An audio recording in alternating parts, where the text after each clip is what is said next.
Happy Thanksgiving Eve, everyone. Happy Thanksgiving, Get 50. everybody. Happy Thanksgiving. Tommy's about to go hit up the high school bar. Okay, relax, man. As soon as we finish this pod, get $50 instantly when you play $5 when you use the promo code presented by PrizePicks. Welcome to Light Years. What a fuck, what? I thought we were gonna get the like the dream scenario, which was the undermanned win against OKC. In my mind, I was like, you know what? No Steph. It's logical. Rest him. Maybe you can get the energy thing against kind of the top team in the West and steal a W. Like, no one's going to think the Warriors are better without Steph against OKC, but it's a long season. And it looked like we were going to get that. And then it almost hurts more. Sometimes I wish this got blown out, Yeah, I mean, I tweeted out a couple minutes before the game started. I was like, hey, you know what? I think we're going to get a good effort tonight. It's going to be a close game. And then within the first 20 minutes of sending that tweet, everybody was saying, oh, you're an idiot. They're getting blown out, not without Steph, yada, yada, yada. But like you said, it's kind of typical for the NBA nowadays. I feel like when your best player is not playing, other team tends to relax a little bit, especially a younger team like the Thunder on the road. They probably came in thinking, oh, no, Steph, we got this. But, outside of that first quarter, Warriors played really, really well, played with a lot of effort, a lot of intensity. And, the defense that we saw the first 10 to 12 games of the year, that showed back up in the second half, and that pulled them back into the game. But at the end of the day, you go the last 6 or so minutes of the game and you score 6 points, 7 points, whatever it was, and you're just not going to win a basketball game when you do that. And that's why you need Steph, those last 6 minutes. Yeah, it's like it's nice to walk away with it this way. I think more than anything, the resolve shows me that I give Steve some credit. This team's bought in. They compete hard. If it was last year's team or 2 years ago's team, 30-point blowout. Because they didn't give a fuck. This team cares. Maybe they didn't have enough talent to win tonight, but they care. They play hard. They try to play together. They try to play the right way the whole way through. And like more than anything, like if I want to give moral victory to anyone, it's like, geez, Draymond nearly won this game by himself. Nearly. They needed someone to do anything offensively the last 6 minutes, and they didn't. But like, was that not like it's going to get forgotten over the course of the season because they lost the game and no Steph? But like, was that not one of the just a vintage Draymond game where you can just take the game over without scoring the ball? It's funny. It's become a big thing for people to say, oh, like Steph's out, Draymond's going to get tossed out of the game. He's not going to try hard. And I actually feel the opposite when Steph is out. That's usually when we see the best Draymond performances because Draymond's got a little bit of ego to himself, obviously, and he's got some pride and he's a super competitive dude. Those are the nights where he typically like shows his highest effort levels. There's been a couple times over the last couple seasons where Steph's been out for an extended period of time. And that's actually some of the best Draymond basketball we've gotten over the last couple years, where he shows that he's still, at the very least, one of the top 5 defenders in the league. And for my money, he's the best defender of the post kind of KG Tim Duncan era. And the thing is, I actually don't think it's particularly close, especially when you look at the entire body of work over an extended period of time. We are at 10 years of this level of defense now. And it doesn't matter that his vertical has probably gone down by 6 to 8 inches. Doesn't matter that he's old and he's got gray in his beard. He can still affect a game defensively in a way that so few people in the history of the league have. And that's why, despite all of the bullshit that he pulls, that's why you can never trade him, because you are not replacing that. Especially on the contract he's on right now. He's making $25 million a year. Would you rather pay Draymond Green $25 million? He's the 50th highest paid player in the NBA. Would you rather pay Draymond Green $25 million a year or Rudy Gobert $43 million a year? I mean, it's not even a question. I mean, you can go down the list. Like, he, in my opinion, he's more responsible for resurrecting Wiggins' career than anyone.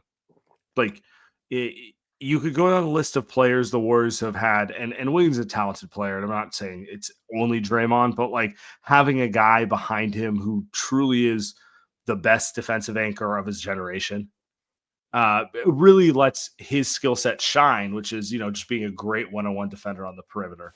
And it's not just him. It's guys who are marginal defenders on the perimeter who Draymond makes look better than they are. I thought Buddy Hield was one of the worst defenders in the league.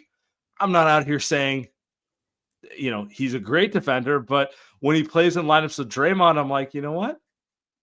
He might not be as bad as I thought. Like he just hide him. He can get away with stuff just because he's such a smart player who sees everything before it happens and essentially just gets guys out of trouble before it happens as much as humanly possible. No one's perfect on that end, but like as much. Yeah.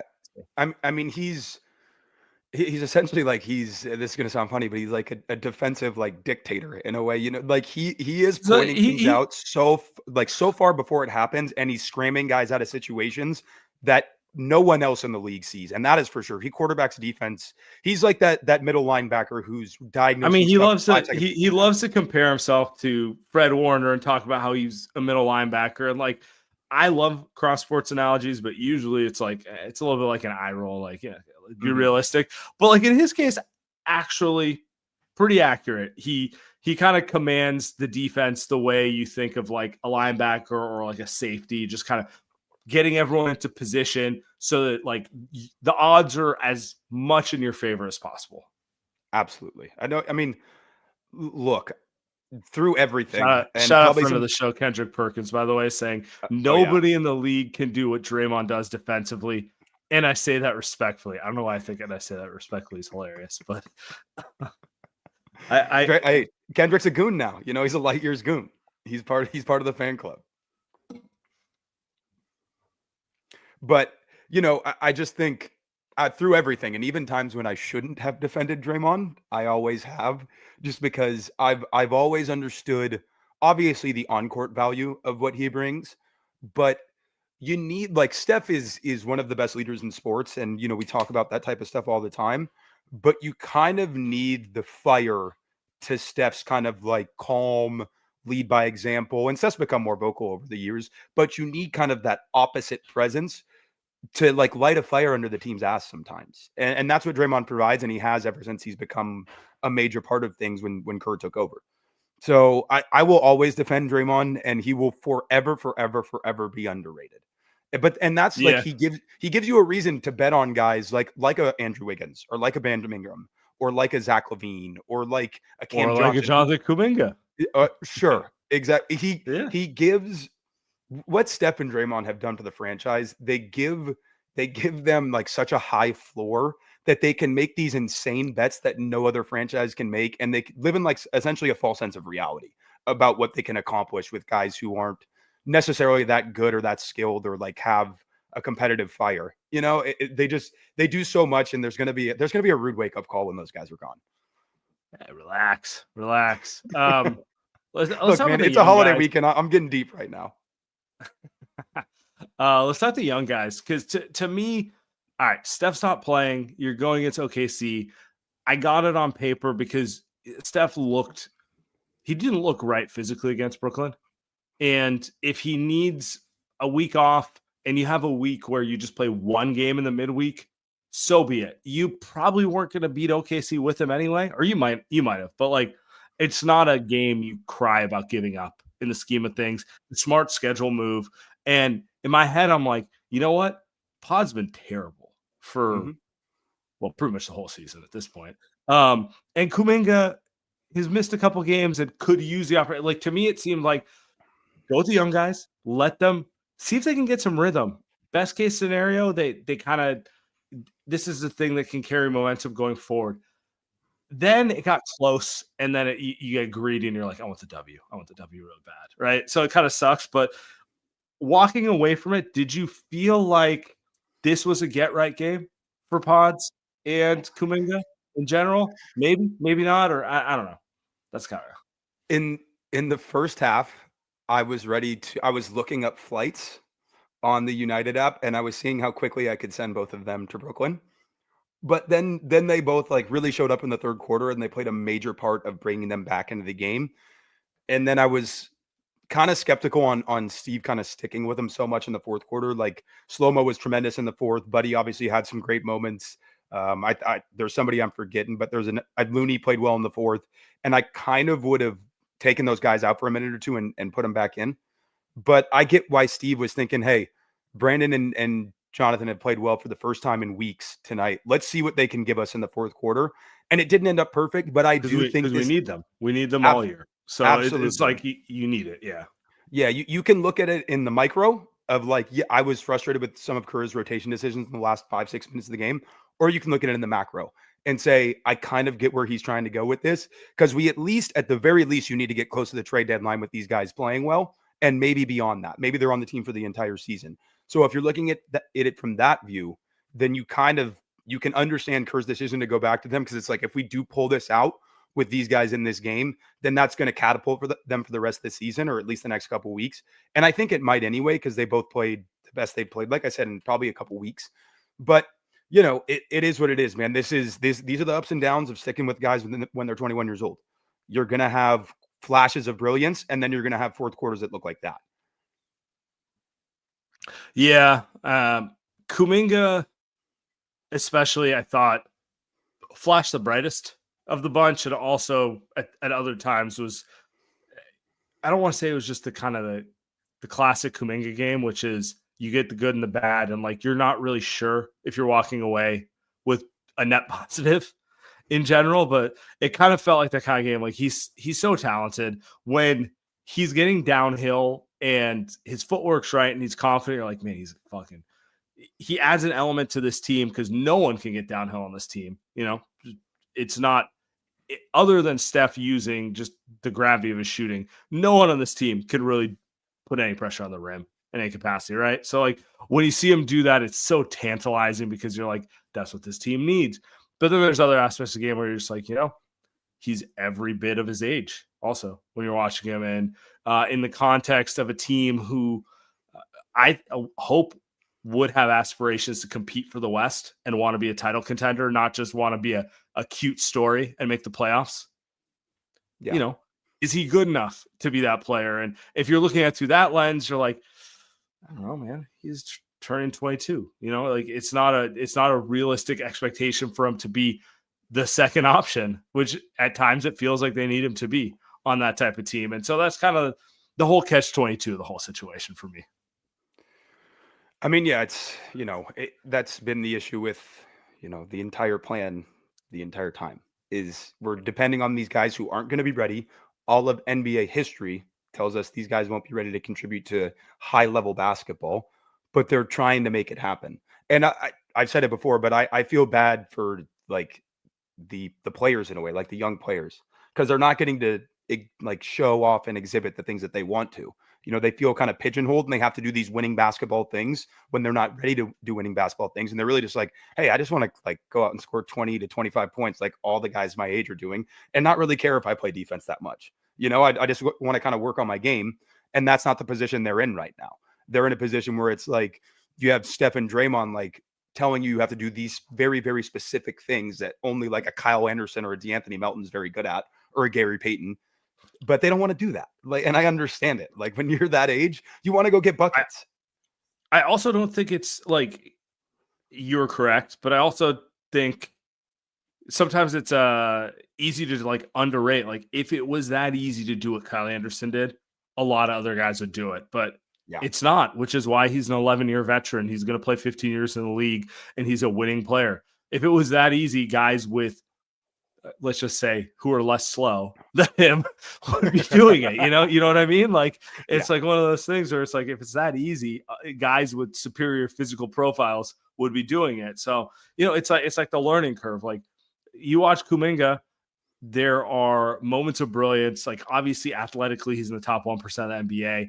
And when he gets downhill, he can be special, but there's more to basketball than just your ability to get downhill. And that stuff's very much like a learning process. Like you'll see games where his defense feels like it's taking a step and he's jumping the passing lanes ahead. You're like, wow, this looks great. And then you'll see games where he looks young. So it's just like, I don't even feel the need to criticize him or Podz. It's just kind of like, it's a process thing. It's hard to want to be competing deep and also having players who clearly need, let's say, another 3,000 minutes of real NBA basketball before they could be there, right? Yeah, I mean, in the moment in the game, like I get very frustrated with both of them, and I'm like, get them Mhm. out of the game, Sure. trade them. But at the end of the day, I have a hard time like sustaining that level of like anger at any of the young guys because like it's not on them at the end of the day. It's on the decisions that the organization is making, which is a much larger conversation that we've had hundreds of times at this point. Sure. But yeah, I mean, they both showed why the organization believes in them tonight, and they also showed why they're not ready to play winning basketball at a second, third round NBA finals level tonight. So it showed everything. It's a microcosm of everything. Speaking of winning, do we have a winner on PrizePicks We got tonight? a massive winner. This hit in the third quarter, by the way. This hit in the third quarter. It was Oh, the wow. most obvious bet. It really was. So I give you credit on this one. So Tommy played the over on Buddy Hield's 9.5. The over on Podz is 20.5. That's points, rebounds, and assists combined. And the over on Hartenstein's 10.5 rebounds. Yeah, why don't you walk everyone through your logic here? Walk us through your logic. I get Well, it, but For the people that are watching, they can see it. Steph was out tonight, obviously. So you're thinking Buddy's going to get minimum 25 minutes, probably around 30. He's going to get a ton of shots. I want to say he had 11 points in the first half. So that's easy. I figured, partially I was trying to will Podz into playing better. It's like we need it to happen. I need to like manifest this a little bit for all my Gen Z folks out there. I need to make this happen. And so I thought Podz, played fantastic tonight for a little bit. And it's just like I thought he was going to hit the over because he's always going to get a bunch of rebounds, bunch of assists. It was a matter of making shots. And then Hartenstein, it's like, all right, we're starting small. I figured they would probably go small against OKC regardless of who they started. And, I figured he's just going to gobble up rebounds. And I think he might have hit 11 in the fourth quarter, but I know he had 9 or 10 midway through the third. So yeah, he ended with it was pretty obvious logic. He ended with 14. So Yep. Yeah, no, I mean it's a straight play. The biggest gamble you made was Podz was gonna have a get right game. I don't know if I consider it a get right game, but he did he played better than he's played in the coming weeks, and a lot of it was he just had the space. He had you're gonna get 30 minutes tonight. If he gets 30 minutes, he'll find ways to impact the game. Again, I'd like the shots to come around better. It would be good for him, be good for the team if the shot came around better. But in terms of playing your line, I can't get too mad about that. Is that your first win in like a month here? I feel like get out of here, man. I've been hitting. Look, I don't think I've hit all three very often, but this is why I always use the flex play. That's why I always use it because I just got to hit 2 out of 3. So I was already good halfway through the third quarter when Podz got over 20.5 points, assists, rebounds, and then Hartenstein finally got over 10.5 rebounds or more than. So yeah, it was pretty easy for me, honestly. I got you. I'm just giving you a hard time. Here. I'm gonna make you post. I'm gonna make you post your winnings at some point so we can see are you truly up or you're not, guys. PrizePicks is the best place to get real money sports action with over 10 million members and billions of dollars awarded. PrizePicks has made daily fantasy sports accessible for all. You just pick more or less on 2 players for a shot at winning 100x your cash. You saw Tommy, literally a moron, come through with a win tonight. It's that easy. Guys, download the app today. Use the code LIGHTYEARS. Get $50 instantly after you play $5. You put $5 in, they'll give you a $50 gift certificate. You're good to go. That easy. Code LIGHTYEARS. Highly encouraged. PrizePicks.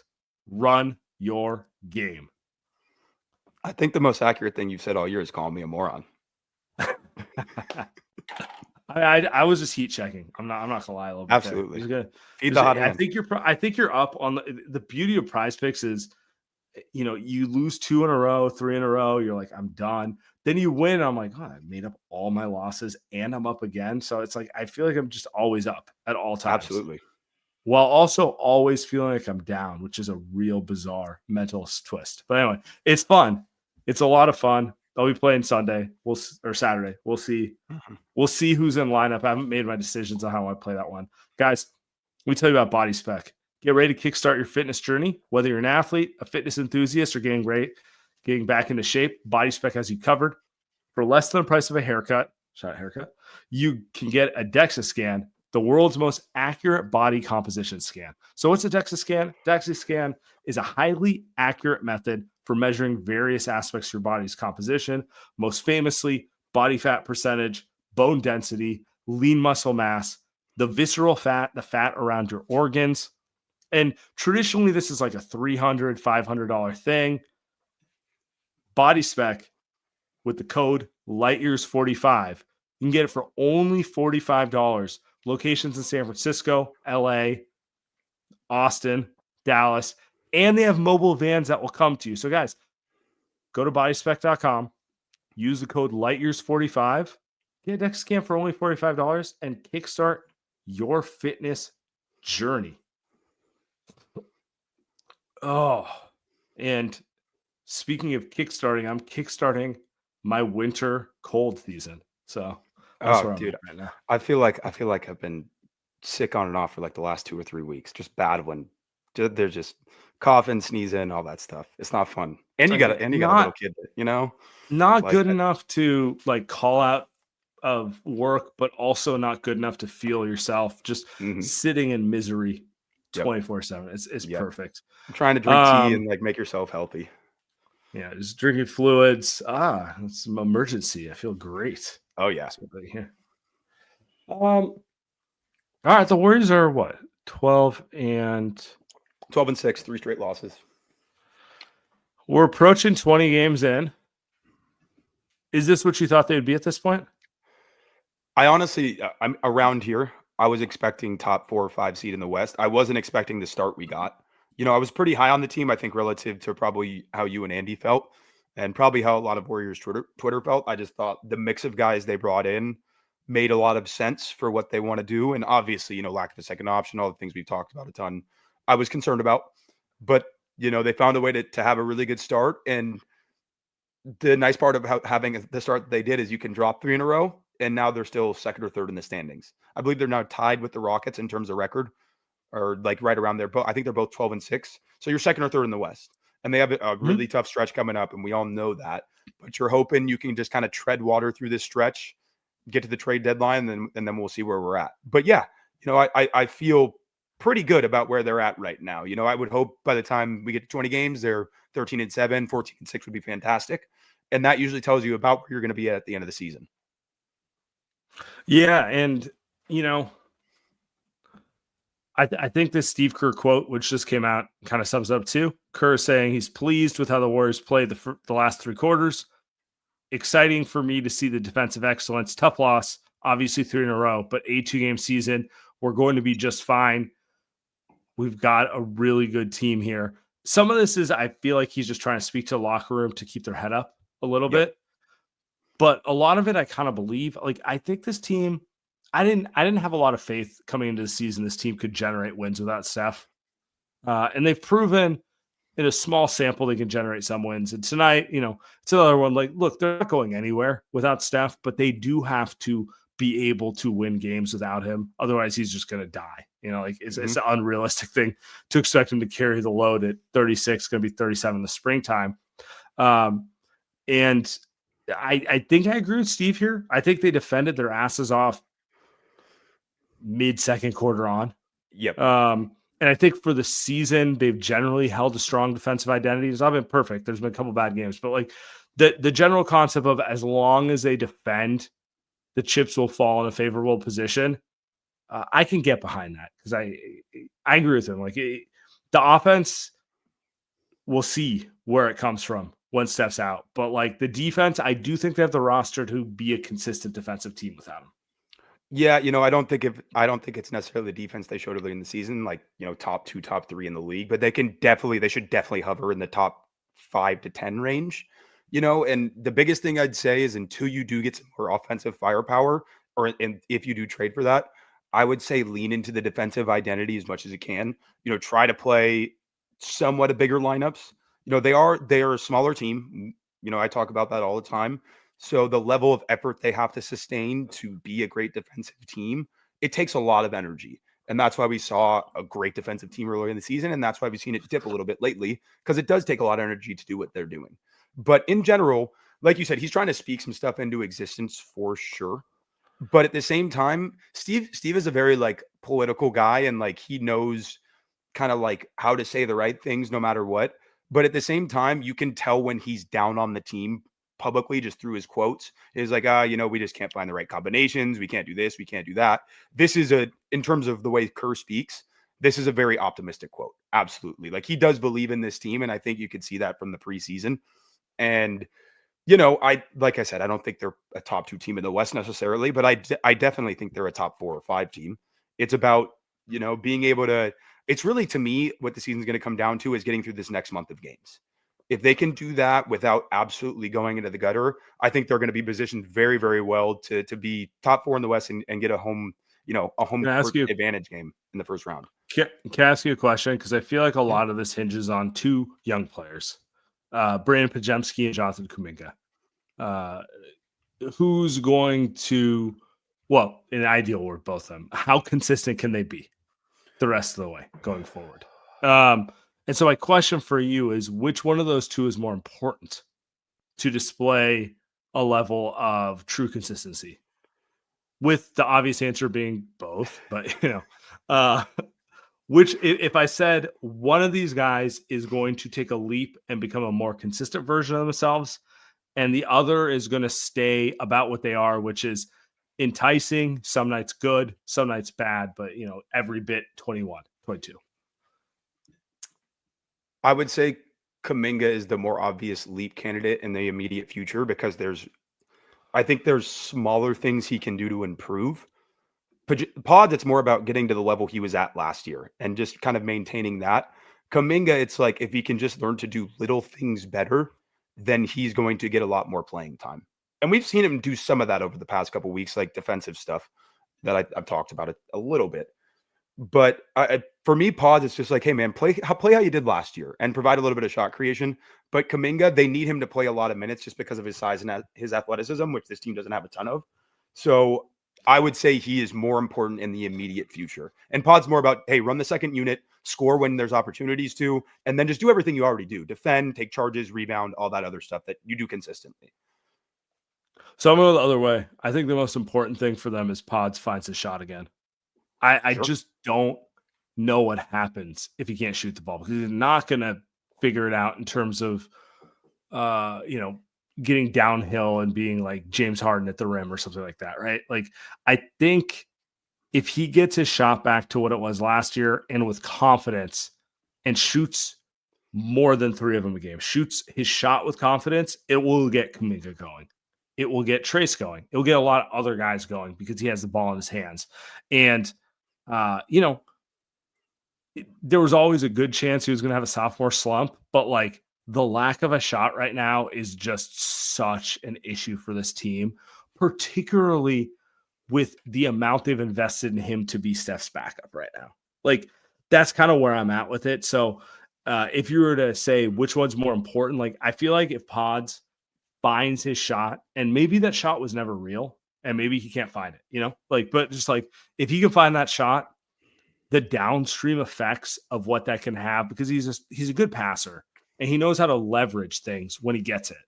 If he can actually do that, I think that has more impact on this team. I refuse to believe he's a 19% 3-point shooter. I refuse to believe he's this bad. I think he will be better than this bad. I just want to know how good him correcting this is, because if it's just a marginal NBA player, that's not good enough. That's not like what I was hoping for was growth beyond what I saw last year, not like hoping to get back to an 80% of that. Yeah, I mean, I think it's just he needs to get back to what he was at last year, plus a little bit more. But I think the actual leap is more present for Kuminga, and as it always has been. It's just a question of like, can he actually do it in this environment? And I don't know if that's possible. I don't know if there's enough like studio space for Kuminga to really explore what he needs to explore and feel comfortable like doing all the little things that the team wants him to do. So, all right, let's talk about Manscaped a little bit, huh? With the holidays, Chairman Pro, baby. The Chairman Pro, it's the best.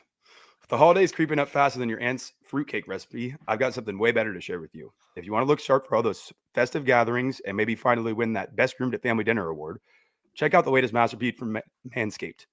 The Chairman Pro Electric Foil Shaver. Trust me, it's like Rudolph for your face, guiding you to a smooth, irritation-free shave. Head over to manscaped.com and join the over 11 million men worldwide who trust Manscaped by using the code LIGHTYEARS for 20% off plus free shipping. Guys, Thanksgiving is tomorrow. Everybody wants to go to Thanksgiving looking good, and I'm going to use the Chairman Pro to do that because it's armed with not only one, but 2 interchangeable skin-safe blades. Think of them as your grooming superheroes. The skin-safe 4-blade foil for when you want that baby's bottom smooth, and the skin-safe stubble trimmer for when you want to keep some stubble but clean it up a bit. So get the Chairman Pro today and experience a shave that is as smooth as you deserve. Get 20% off plus free shipping when you use code LIGHTYEARS at manscaped.com. That's 20% off plus free shipping with the code LIGHTYEARS at manscaped.com. All right, now we got Game Time. So Game Time is an authorized ticketing app for sporting events, concerts, and all other happenings in your area. Game Time has a new feature called Game Time Picks that makes getting tickets to see your favorite teams play live even easier. Game Time Picks filters out the fluff to show you incredible deals on great seats so you don't have to waste time searching through thousands of tickets. So I was looking at Game Time earlier today, and I saw something interesting. Were you really? Yeah. YG is in Riverside on Friday night, and I'm kind of considering going to see it. Am I crazy for doing that? I've always loved YG, and like, look, I'm from LA, so like YG's an LA rapper, and You're not that young, bro. You're saying I'm not cool enough to go to a YG show? No. Come on, man. I think I'm going to go. I'm going to try to convince my brother when we're going to go. So take the guesswork out of buying tickets with the Game Time Picks. Download the Game Time app, create an account, and use code LIGHTYEARS for $20 off your first purchase. Terms apply. Again, create an account and redeem code LIGHTYEARS for $20 off. Download Game Time today. What time is it? Game time. Are you? By the way, you should go to the show. I sorry, you walked into that. I know I did. I had to make the joke. I do the same thing. I will say, Game Time is awesome for last minute tickets. Anytime I look at it, it's a better deal than Ticketmaster. Whatever. Yeah. Like I said, USC Notre Dame on Saturday, you can get lower bowl for like $150. It's crazy. One of the biggest rivalries in sports. Wild. What's your favorite Thanksgiving dish?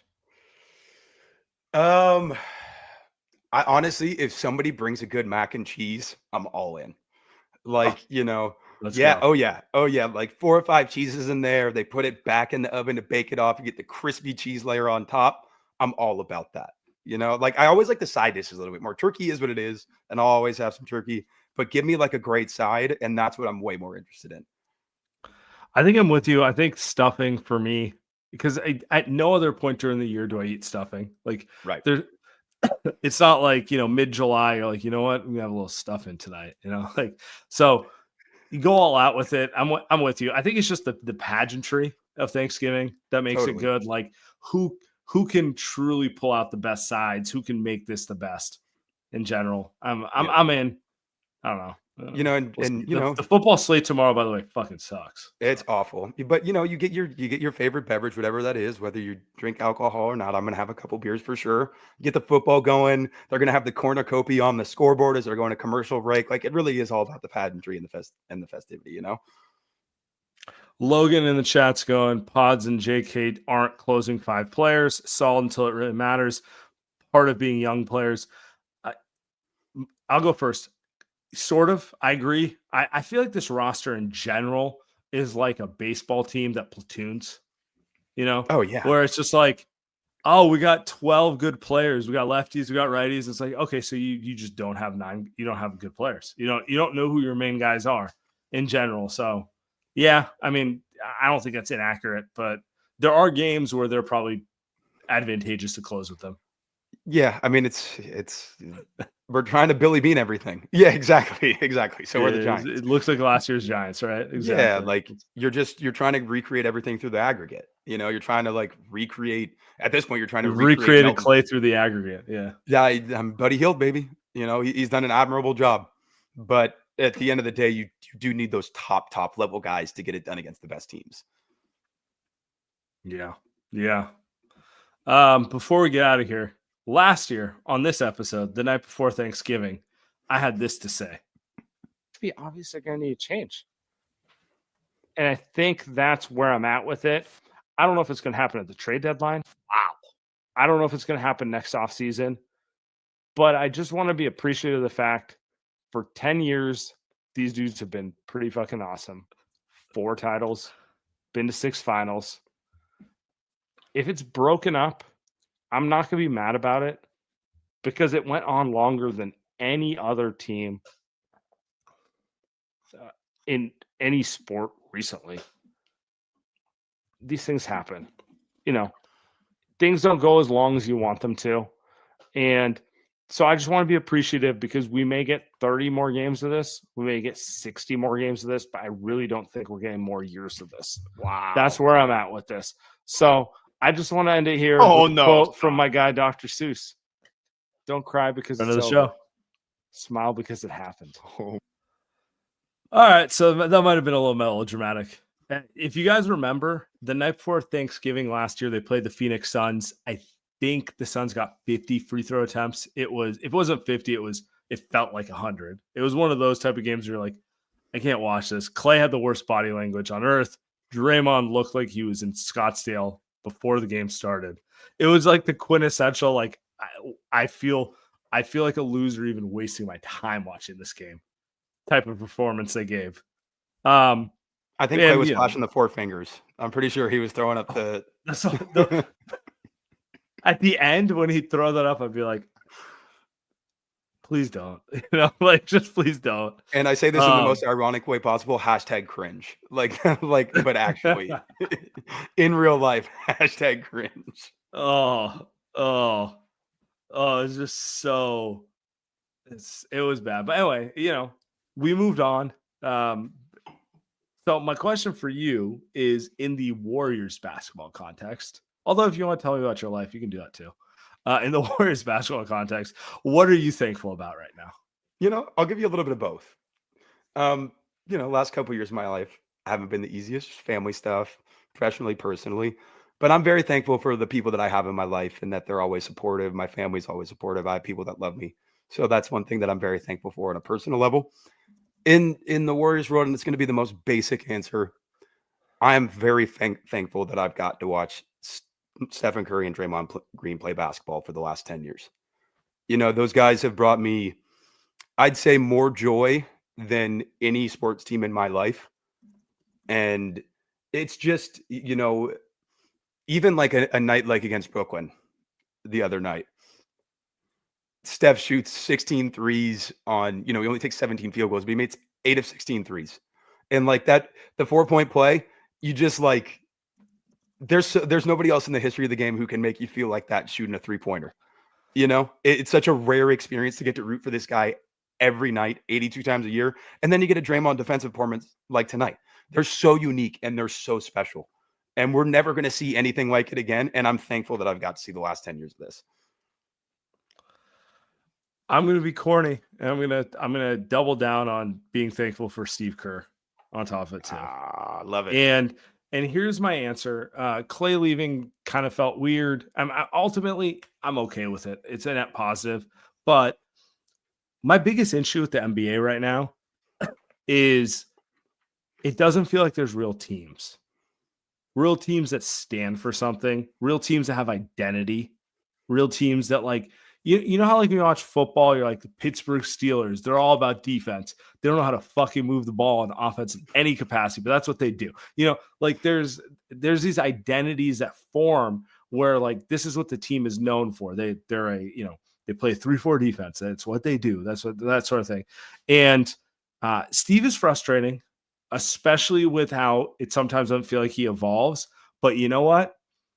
When I take a step back and I look at the Warriors over the course of the last decade and how I'm probably going to look at them for the next 50 years of my life, it's going to be intrinsically tied to the identity he helped mold for this team.